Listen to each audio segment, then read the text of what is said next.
మొత్తంగా పెద్ద ఎత్తున బీఆర్ఎస్ కార్యకర్తలు అందరూ కూడా కూర్చొని ఇక్కడ తెలంగాణ భవన్ నుండి స్టార్ట్ అయ్యి ఈ ఆర్టీసీ క్రాస్ రోడ్ వరకు వచ్చారు. వీళ్ళందరితో మాట్లాడడం, వీళ్ళందరూ దొంగల రాజ్యం దోపిడీ రాజ్యం అనుకుంటా కూడా ఈ కాంగ్రెస్ పై కావచ్చు ఇతర పార్టీల పైన బీసీలకు 42% రిజర్వేషన్ కావాలని చెప్పి వీళ్ళు పెద్ద ఎత్తున ధర్నా తెలుపుతా ఉన్నారు. ఒకసారి మాట్లాడదాం.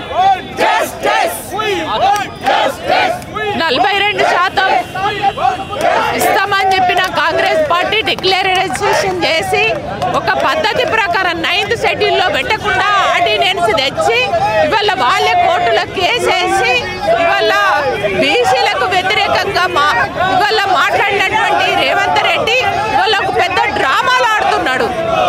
కాబట్టే ఇవాళ బీసీ సంఘాలు బీఆర్ఎస్ పార్టీ ముఖ్యంగా ఈ బంద్లో క్రియాశీలక పాత్ర పోషిస్తూ ఇవాళ మొత్తం అన్ని జిల్లాలలో తెలంగాణ వ్యాపితంగా కూడా ఖచ్చితంగా బీఆర్ఎస్ పార్టీ బీసీల పక్షాన నిలబడుతుంది. బీసీలకు రావాల్సిన 42% కాదు, మేమెంతో మాకంతా.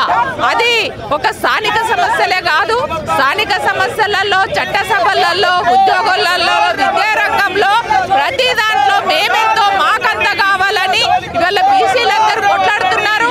కాబట్టి దాంట్లో బీఆర్ఎస్ పార్టీ కీలకంగా ఉంటుంది, బీసీల పక్షాన కొట్లాడుతుంది.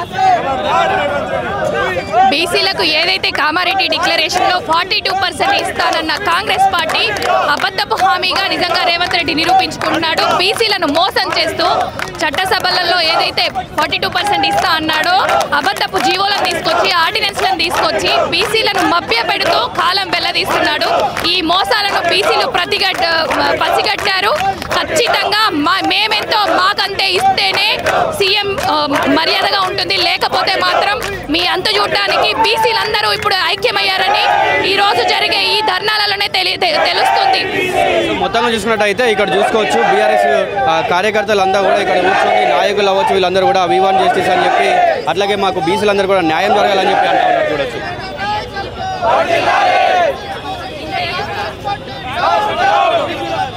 ఇవాళ రెండు జాతీయ పార్టీలు డ్రామాలు ఆడుతూ బీసీలను మోసగిస్తున్న తీరు యావత్తు బీసీ సమాజం గమనిస్తూ ఉన్నది. ఇవ్వదగ్గ బీజేపీ ఇవ్వదగ్గ కాంగ్రెస్ ఇద్దరు కలిసి పార్లమెంట్లో ఎలాంటి ప్రయత్నం చేయకుండా చట్టం చేయకుండా దొంగ నాటకాలు ఆడుతూ ఇవాళ కోర్టుల మీద నెపం నెట్టి బీసీలను మరొక్కసారి మోసగించి మా పరిధిలో లేదు కోర్టు పరిధిలో ఉన్నదన్నట్టు ఇలా దొంగే దొంగ అన్నట్టుగా అటు కాంగ్రెస్ బీజేపీ బంధుకు బీసీ సంఘాలు పిలుపునిచ్చినటువంటి బంధుకు మద్దతు ఇవ్వడం ఏదైతే ఉన్నదో ఇంతకన్నా హాస్యాస్పదం ఏం లేదు. మీ చేతిలో ఏం లేదా, మీరు ఓడిపోయినరా, ఈ చౌరస్తాలో మీరు ముక్కు నేలకు రాస్తారా, మీరు మీ ఓటమిని అంగీకరిస్తారా? బీసీలకు మీరు చేస్తున్నటువంటి మోసం ఇదేనా? యావత్తు బీసీ సమాజము తెలంగాణ బీసీ సమాజము బీజేపీ కాంగ్రెస్ల కుట్రలు గమనిస్తూ ఉన్నాయి. బీసీలను మోసగిస్తున్న తీరు గమనిస్తూ ఉన్నది. ఇంకా ఇకపై చెల్లదు అనే రోజులు వచ్చినాయి. యావత్తు బీసీ సమాజం కళ్ళు తెరిచింది. మా పిల్లలు చదువుకున్నారు, మా పిల్లలు విద్యావంతులైనరు. ఆర్థికంగా కేసీఆర్ గారి 10 ఏళ్ల పాలనలో ఆర్థిక స్థిరత్వం వచ్చింది. సామాజిక సమానత్వం కోసం మేము పోరాడతాం, రాజ్యాధికారం కోసం మేము పోరాడతాం. రెండు జాతీయ పార్టీల మెడలు వంచే వరకు బీసీలకు మేమెంతో మాకంతా అనేటువంటి చట్టసభలో రిజర్వేషన్లు సాధించే వరకు పోరాడి తీరుతామని చెప్పి తెలియజేస్తూ జై తెలంగాణ. ముఖ్యంగా చూసుకున్నట్టయితే అందరూ కూడా బీసీలకు రిజర్వేషన్లు కావాలి అని చెప్పి ముఖ్యంగా ఇదేనా పడుతూ ఉంది. సో చెప్పండి. కాంగ్రెస్ పార్టీ కావాలని చెప్పేసి బీసీలకి ద్రోహం చేస్తున్నది. జీవో ద్వారా రిజర్వేషన్లు రావని తెలిసినప్పటికి కూడా ఈ రకంగా మోసం చేస్తూ ఈ రోజు బీసీలకు మోసం చేసిన కాంగ్రెస్ పార్టీ వెంటనే ముఖ్యమంత్రి తన పదవికి రాజీనామా చేసి దిగిపోవాలని డిమాండ్ చేస్తా ఉన్నాం. 42% చట్టబద్ధతో కూడుకున్న రిజర్వేషన్ ఇస్తే తప్ప బీసీలను ఎట్టి పరిస్థితుల్లో కాంగ్రెస్ పార్టీ క్షమించరని చెప్పి డిమాండ్ చేస్తా ఉన్నాం. వీళ్ళకు న్యాయం జరగాలి, బీసీలకు 42% ఇవ్వాలని చెప్పి వీళ్ళకి మద్దతుగా నిలవడానికి దళితులు కూడా కొంతమంది వచ్చారు. వారితో మాట్లాడదాం. చెప్పండి అన్న. మేము జై భీమ్ మేము మషీరాబాద్ కాన్స్టిట్యున్సీ అడ్డిక్మెంట్ డివిజన్.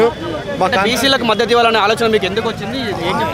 ఎందుకు వచ్చినది అంటే వాళ్ళ న్యాయ పోరాటానికి ఇవ్వాలని వాళ్ళు 42% ఎలా అయితే రేవంత్ రెడ్డి గారు ఎలా అయితే చెప్పినారో 42% ఇస్తారనేది ఇవ్వాలని మేము ఎస్సీ మాదిగా మాల జాతికి సంబంధించిన వాళ్ళం, మేము ఎస్సీలము, మేము కూడా వాళ్ళకి మద్దతు పలకడానికి వచ్చినాము ఇక్కడికి.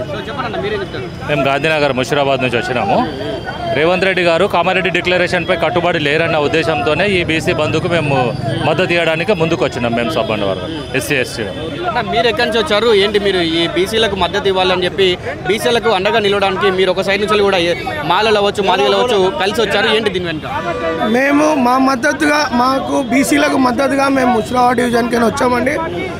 మేము వాళ్ళకు మాకు ఎలాగో వాళ్ళకి బి అలాగే న్యాయం జరగాలని మేము కోరుకుంటున్నామండి. రేవంత్ అన్న మాకు ఎలా దళితులకు సాయం చేస్తారో బీసీలకు బి చేయాలనుకో. నా నమస్కారం, నేను ముషిరాబాద్ కాన్స్టిట్యున్సీ నుంచి వచ్చాము. మేము దళితులము.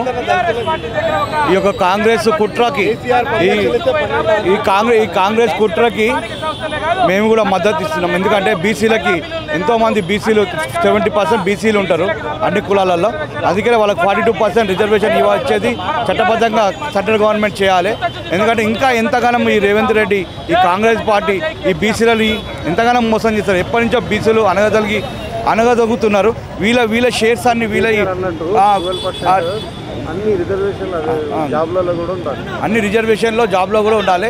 కేటీఆర్ గారు చెప్పినట్టు మన ఆర్ కృష్ణయ్యన్ ఎట్లా చెప్పిండో, అన్న మీరు బీజేపీలో ఉన్నారు, అక్కడ కొట్లాడి మీరు ఒక ఛాయ్ కప్పు తాగేంత టైం అన్న ఈ బీసీలో రిజర్వేషన్ చేసేది. సెంట్రల్ గవర్నమెంట్ ఇమ్మీడియట్గా opposition party Rahul Gandhi and Modi గారు కూర్చొని ఈ బీసీల రిజర్వేషన్ తెలంగాణ ఇచ్చినట్టు కాదు, బీసీల రిజర్వేషన్ కూడా ఇవ్వాలి. అందుకు కేంద్ర ప్రభుత్వం రాష్ట్ర ప్రభుత్వం ఐక్యతగా ఉండి ఇక్కడ బీసీల రిజర్వేషన్ క్లియర్ చేయాలని మా యొక్క కోరిక.